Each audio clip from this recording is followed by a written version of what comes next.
Hello friends, hello viewers, ವೀಕ್ಷಕರಿಗೆಲ್ಲ ನಮಸ್ಕಾರ. ಸ್ವಯಂ ಕಲಿಕೆ ಅಭಿಮಾನಿಗಳಿಗೆ ಸ್ವಾಗತ. Welcome to the family, welcome to Swayam Kalike. ನೋಡಿ ಕಲಿ. ಇವತ್ತು ನಾನು ತುಂಬ ಸುಲಭವಾಗಿ ಮನೇಲೇ ಹೇಗೆ ದೂಧ್ ಪೇಡ ಮಾಡೋದು ಅಂತ ಹೇಳ್ಕೊಡ್ತೀನಿ. ಸೊ ಬನ್ನಿ, ಮಾಡಲಿಕ್ಕೆ ಬೇಕಾಗಿರೋವಂಥದ್ದು ಏನೇನು ಅಂತ ನೋಡ್ಕೊಳ್ಳೋಣ. ನಾನಿಲ್ಲಿ ಒಂದು 2 ಟೇಬಲ್ ಸ್ಪೂನ್ನಷ್ಟು ತುಪ್ಪ ತೊಗೊಂಡಿದ್ದೀನಿ. 2 ಟೇಬಲ್ ಸ್ಪೂನ್ ಸಾಕು. ಇಲ್ಲಿ 200 ಗ್ರಾಮ್ನಷ್ಟು ಖೋವಾ, ನಾನಿಲ್ಲಿ ಖೋವಾ ತೊಗೊಂಡಿದ್ದೀನಿ. ನೀವು ಯಾವ ಬ್ರ್ಯಾಂಡ್ ಆದರೂ ತೊಗೊಳ್ಳಿ. ಆನಂತರ ಬೂರಾ ಸಕ್ಕರೆ, ಇದು ಮನೇಲೇ ಮಾಡಿರೋಂಥ ಬೂರಾ ಸಕ್ಕರೆ. ಇದನ್ನು ಹೇಗೆ ಮಾಡೋದು ಅಂತ ಬೇಕಾದರೆ ಲಿಂಕ್ನ ನಾನು ಡಿಸ್ಕ್ರಿಪ್ಷನ್ ಬಾಕ್ಸಲ್ಲಿ ಬಿಟ್ಟಿರ್ತೀನಿ, ನೋಡ್ಕೊಳ್ಳಿ. ಆನಂತರ ಪಿಸ್ತಾ, ಇದು ಕೇಸರ್ ಕಲರ್, ನಿಮಗೆ ಬೇಕು ಅಂದರೆ ಹಾಕ್ಕೊಳ್ಳಿ, ಇಲ್ಲಾಂದರೆ ಅದನ್ನು ಸ್ಕಿಪ್ ಕೂಡ ಮಾಡ್ಬೋದು. ಇದು ಏಲಕ್ಕಿ ಪೌಡ್ರು. ಮಾಡೋ ವಿಧಾನ ನೋಡ್ಕೊಳ್ಳೋಣ. ಮೊದಲಿಗೆ ಫ್ರೆಂಡ್ಸ್, ನಾನ್ ಸ್ಟಿಕ್ ಕಡಾಯಿ ಇಟ್ಕೊಂಡು ಒಂದು 2 ಟೇಬಲ್ ಸ್ಪೂನ್ನಷ್ಟು ತುಪ್ಪ ಹಾಕ್ಕೊಳ್ಳಿ.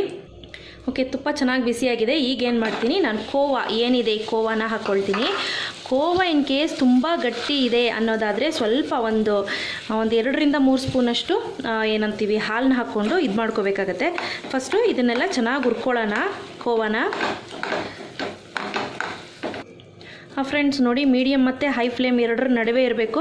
ಮತ್ತು ನೆನಪಲ್ಲಿ ಇಟ್ಕೊಳ್ಳಿ, ಈ ಖೋವಾ ಫ್ರಿಡ್ಜಲ್ಲಿ ಇಟ್ಟಿದ್ರಿ ನೀವು ಮಿನಿಮಮ್ ಅಂತ ಅಂದರೂ ಒಂದು 3/4 1 ಅವರ್ ಆದರೂ ತೆಗ್ದು ನೀವು ಈಚೆ ಇಡಬೇಕಾಗತ್ತೆ. ಸೊ ಇದು ಸ್ವಲ್ಪ ಹುರ್ಕೊಳ್ಳೋಣ.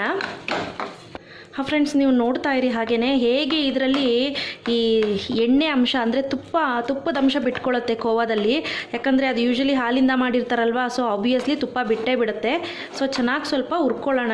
ಇದನ್ನು ಫ್ರೈ ಮಾಡೋದ್ರಿಂದ ಖೋವಾ ಜಾಸ್ತಿ ದಿನ ಉಳಿಯುತ್ತೆ, ಇಲ್ಲಾಂದರೆ ಬೇಗ ಹಾಳಾಗುತ್ತೆ. ಫ್ರೆಂಡ್ಸ್, ನೀವು ನೋಡ್ಬೋದು ಮುಂಚೆ ಎಷ್ಟು ಗಟ್ಟಿ ಇತ್ತು, ಈಗ ಹೇಗಿದೆ ಅನ್ನೋದು. ಸೊ ಈಗೇನು ಮಾಡ್ತೀನಿ ನಾನು, ಈ ಕಲರ್ ಏನಿದೆ ಕೇಸರಿ ಕಲರ್, ಇದನ್ನು ಪ್ಯೂರ್ಲಿ ಆಪ್ಷನ್, ಬೇಕು ಅಂದರೆ ಹಾಕ್ಕೊಳ್ಳಿ, ಇಲ್ಲ ಸ್ಕಿಪ್ ಮಾಡಿ. ನಾನು ಒಂದೇ 1 ಸ್ಪೂನಷ್ಟು ಹಾಲು ಹಾಕಿ ಕೇಸರಿ ಕಲರ್ನ ಮಿಕ್ಸ್ ಮಾಡಿಟ್ಟಿದ್ದೆ. ಈಗ ಇದನ್ನು ಹಾಕಿ ಚೆನ್ನಾಗಿ ಹುರ್ಕೊಳ್ತೀನಿ. ಇದು ಗಟ್ಟಿ ಆಗೋ ತನಕ ಕೈ ಬಿಡ್ದ ಹಾಗೆ ಹುರ್ಕೋಬೇಕು, ಇಲ್ಲಾಂದರೆ ತಳ ಹತ್ತೋ ಚಾನ್ಸಸ್ ಇರುತ್ತೆ. ಫ್ರೆಂಡ್ಸ್, ಪೇಡನ 2-3 ಥರ ಮಾಡ್ತಾರೆ. ಖೋವಾಯಿಂದ ಮಾಡ್ತಾರೆ, ಕೆಲವರು ಹಾಲನ್ನೇ ಖೋವಾ ಮಾಡಿ ಅನಂತರ ಮಾಡೋ ಉದಾಹರಣೆಗಳು ಇದ್ದಾವೆ. ಅದಲ್ಲದೆ ನೀವು ಬರೀ ಹಾಲಿನ ಪೌಡರ್ ತೊಗೊಂಡು ಅದರಿಂದ ಮಾಡೋವಂಥ ಉದಾಹರಣೆಗಳು ಇದ್ದಾವೆ. ಫ್ರೆಂಡ್ಸ್, ಈಗ ನೋಡ್ತಾ ಇರ್ಬೋದು ಸ್ವಲ್ಪ ಥಿಕ್ನೆಸ್ ಬರ್ತಾ ಇದೆ, ಗೊತ್ತಾಗ್ತಾ ಇದೆ ಅಲ್ಲ. ಈಗ ಒಂದಕ್ಕೊಂದು ಕಚ್ತಾ ಇಲ್ಲ ನೋಡಿ, ಒಟ್ಟಿಗೆ ಗೂಡ್ತಾ ಇದೆ. ಸೊ ಅಂದರೆ ಇದು ಆಗ್ತಾ ಇದೆ ಅಂತ ಅರ್ಥ. ಸೊ ನೀವು ಇನ್ನೂ ಕೈ ಬಿಡ್ದಂಗೆ ಇನ್ನೂ ಒಂದು 4ರಿಂದ 5 ನಿಮಿಷಗಳ ಟೈಮ್ ತೊಗೊಳುತ್ತೆ. ಮಾಡ್ಕೊಳ್ಳೋಣ. ಫ್ರೆಂಡ್ಸ್, ಫ್ಲೇಮು ಮೀಡಿಯಮ್ ಮತ್ತು ಹೈ ಫ್ಲೇಮ್ 2ರ ನಡುವೆ ಇದೆ. ಸೊ ಹಾಗಾಗಿ ಕೈ ಬಿಡದೇನೆ ತಿರುಗಿಸ್ಕೊಳ್ತಾ ಇರಿ. ಓಕೆ ಫ್ರೆಂಡ್ಸ್, ನೀವು ನೋಡ್ತಿದ್ದೀರಲ್ಲ, ಎಲ್ಲ ಒಂದು ಕಡೆ ಗುಡ್ಗಾಗ್ತಿದೆ ಅಂದರೆ ಸೊ ಇನ್ನೇನು ಆಯಿತು ಅಂತ ಹೇಳಿ ಅರ್ಥ. ಓಕೆ ಫ್ರೆಂಡ್ಸ್, ನೋಡ್ತಿದ್ದೀರಲ್ಲ, ಈಗ ಏನು ಖೋವಾ ಏನಿದೆ ಅದು ಗಟ್ಟಿಯಾಗಿದೆ. ಈಗ ಇದನ್ನು ಆಫ್ ಮಾಡ್ಕೊಳ್ಳೋಣ. ಓಕೆ ನೋಡಿ, ಸ್ಟವ್ ಆಫ್ ಮಾಡಿದ್ದೀನಿ. ಆನಂತರ ಏನಾದರೂ ಒಂದು ವುಡನ್ದು ಇದಿಟ್ಕೊಂಡು ಈಗೇನು ಮಾಡ್ತೀನಿ ನಾನು, ಇಮ್ಮಿಡಿಯೇಟು ಈ ಏಲಕ್ಕಿ ಪುಡಿ ಏನಿದೆ ಇದನ್ನು ಹಾಕ್ಕೊಳ್ತೀನಿ. ಏಲಕ್ಕಿ ಪುಡಿ ನಿಮ್ಮ ಆಪ್ಷನಲ್ಲೋ, ಬೇಡ ಅಂದರೆ ಸ್ಕಿಪ್ ಮಾಡಿ. ಏಲಕ್ಕಿ ಪುಡಿ ಹಾಕೋದ್ರಿಂದ ಆ ಘಮ ಏನಿದೆ ಅದು ತುಂಬ ಇಷ್ಟ ಆಗುತ್ತೆ ಅಂತ ಹೇಳಿ ನಾನು ಹಾಕ್ಕೊಂಡಿದ್ದೀನಿ. ಈಗ ನೋಡ್ಕೊಳ್ತಾ ಸ್ವಲ್ಪ ಬೂರಾ ಸಕ್ಕರೆ ಏನಿದೆ ಫಸ್ಟ್ ಅರ್ಧ ಹಾಕಿ ಚೆನ್ನಾಗಿ ಮಿಕ್ಸ್ ಮಾಡ್ಕೊಳ್ಳಿ. ಆನಂತರ ಇನ್ನರ್ಧ ಹಾಕ್ಕೊಂಡು ಮಿಕ್ಸ್ ಮಾಡ್ಕೊಳ್ಳೋಣ. ಫ್ರೆಂಡ್ಸ್, ಇದು ತುಂಬ ಆರಿರಲೂಬಾರ್ದು, ತುಂಬ ಬಿಸಿನೂ ಇರಬಾರ್ದು. ನೆನಪಲ್ಲಿರಲಿ, ಆಫ್ ಮಾಡಿ ಒಂದು 3ರಿಂದ 4 ನಿಮಿಷದ ನಂತರ ನಾನು ಈ ಪ್ರೊಸೀಜರ್ ಫಾಲೋ ಮಾಡ್ತಾಯಿದ್ದೀನಿ. ನೋಡಿ ಈ ರೀತಿ. ಫ್ರೆಂಡ್ಸ್, ಬೂರಾ ಸಕ್ಕರೆ ಹಾಕಿಲ್ಲ ಅಂದರೆ ಏನಾಗುತ್ತೆ, ಈ ಸಕ್ಕರೆ ಕರಗೋಗಿ ಒಂಥರ ನೀರು ಬಿಟ್ಬಿಡುತ್ತೆ. ಸಕ್ಕರೆಯಲ್ಲಿ ಬಿಸಿಗೆ ತಾಕದ ತಕ್ಷಣ ನೀರು ಬಿಡುತ್ತೆ. ಸೊ ಈ ಬೂರಾ ಸಕ್ಕರೆ ಹಾಕೋದ್ರಿಂದ ತುಂಬ ನೀರು ಬಿಡಲ್ಲ. ಸೊ ಅದೊಂದು ಬೆನಿಫಿಟ್ ನಮಗೆ. Okay, done. ಈಗ ಆಗಿದೆ.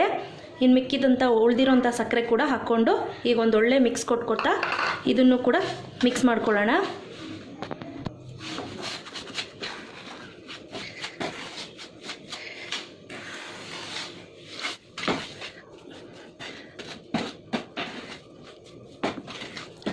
ಓಕೆ ಫ್ರೆಂಡ್ಸ್, ಈಗ ನೋಡ್ತಿದ್ದೀರಲ್ಲ, ಈಗ ಒಂದೇ ಸತಿ ಈ ರೀತಿ ಅಂದರೆ ಒಂದು ಕಡೆ ಗುಡ್ಡಕ್ಕೆ ಕೂರಬೇಕು. ಸೊ ಈಗಾಗಿದೆ ಅಂತ ಹೇಳಿ ಅರ್ಥ. ಇದನ್ನು ಕಂಪ್ಲೀಟಾಗಿ ಆರ್ಲಿಕ್ಕೆ ಬಿಡೋಣ.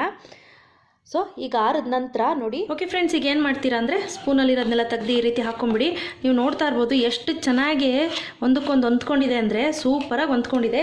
ಈಗ ನಾನೇನು ಮಾಡ್ತೀನಿ, ನಿಮ್ಗೆ ಎಷ್ಟು ಬೇಕಷ್ಟು ಎತ್ಕೊಂಡು ಸ್ವಲ್ಪ ಕೈಗೆ ತುಪ್ಪ ಅಥವಾ ಎಣ್ಣೆ ಯಾವುದಾದ್ರೂ ಸ್ವಲ್ಪ ಜಾಸ್ತಿ ಬೇಡ,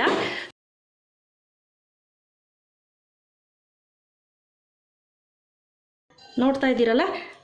ಈಗ ಗಾರ್ನಿಷಿಂಗ್ಗೆ 1-2-3 ಪಿಸ್ತಾ ಹೇಗಿದೆ. ಓಕೆ ಫ್ರೆಂಡ್ಸ್, 1 ಪ್ಲೇಟ್ ರೆಡಿಯಾಗಿದೆ. ಇನ್ನೂ ಇದೆ ಪೇಡ, ನೀವು ನೋಡ್ಬೋದು. ಇನ್ನೂ ಇದೆ, ಇನ್ನೂ ಇಷ್ಟು ಮಾಡ್ಕೊಳ್ತೀನಿ. ಮೊದಲಿಗೆ ಫ್ರೆಂಡ್ಸ್ ನೋಡಿ ಈ ರೀತಿ ತೊಗೊಂಡು ನೋಡಿ ಆರ್ತಾ ಫುಲ್ ಗಟ್ಟಿ ಬರುತ್ತದು. ಈ ರೀತಿ ರೋಲ್ ಮಾಡ್ಕೊಳ್ಳಿ. ಆನಂತರ ನಿಮ್ಗೆ ಬೇಕು ಅಂತ ಅನ್ನೋದಾದರೆ ನೀವು ಈ ಥರ ರೋಲ್ ಮಾಡಿಕೊಂಡು ಜಸ್ಟ್ ಇಲ್ಲಿ ನೋಡಿ ಈ ಥರ ಪ್ರೆಸ್ ಮಾಡ್ಕೊಳ್ಳಿ. ಇಲ್ಲ ನನಗಿದು ಈ ಪ್ರೆಸ್ಸಿಂಗೇ ಬೇಡ ಅಂದರೆ ಡೈರೆಕ್ಟಾಗಿ ಇಡ್ಬೋದು. ಫಸ್ಟಿಗೆ ಈ ರೀತಿ ಪ್ಲೇಟ್ಸಲ್ಲೆಲ್ಲ ಅಸೆಂಬಲ್ ಮಾಡ್ಕೊಳ್ಳಿ. ಓಕೆ ಫ್ರೆಂಡ್ಸ್, ನೀವೇನು ಮಾಡಬೇಕು, ಸ್ವಲ್ಪ ಹೆಬ್ಬೆರಳಿಗೆ ತುಪ್ಪ ಹಚ್ಕೊಂಡು ನೋಡಿ ಮಧ್ಯದಲ್ಲಿ ಈ ರೀತಿ. ಸೊ ಪೇಡ ನೀವು ನೋಡಿರ್ಬೋದು ಹೇಗಿರುತ್ತೆ ಅಂತ. ಫ್ರೆಂಡ್ಸ್ ಇದು ಫುಲ್ ಕಂಪ್ಲೀಟಾಗಿ ಆರಿದ್ಮೇಲೆ ನಿಮಗೆ ಗೊತ್ತೇ ಆಗಲ್ಲ ನಾನು ಮನೇಲಿ ಮಾಡಿದ್ದು ಅಂತ ಯಾರೂ ಕೂಡ ಗೆಸ್ ಮಾಡಲಿಕ್ಕಾಗಲ್ಲ, ಅಷ್ಟು ಚೆನ್ನಾಗಿ ಬರುತ್ತೆ ಫ್ರೆಂಡ್ಸ್. ಟ್ರಸ್ಟ್ ಮೀ, ಒಂದು ಸತಿ ಮಾಡಿ ನೋಡಿ. ಇಷ್ಟ ಆಯಿತು ಅಂದರೆ ನೀವೇ ನನ್ನ ಕಾಮೆಂಟಲ್ಲಿ ಹಾಕ್ತೀರಾ, ಅಕ್ಕ ಸೂಪರಾಗಿತ್ತಕ್ಕ ಅಂತ. ಆನಂತರ ಸ್ವಲ್ಪ ಗಾರ್ನಿಷಿಂಗೋಸ್ಕರ ಪಿಸ್ತಾ ಇಟ್ಕೊಳ್ತಾ ಹೋಗ್ತೀನಿ.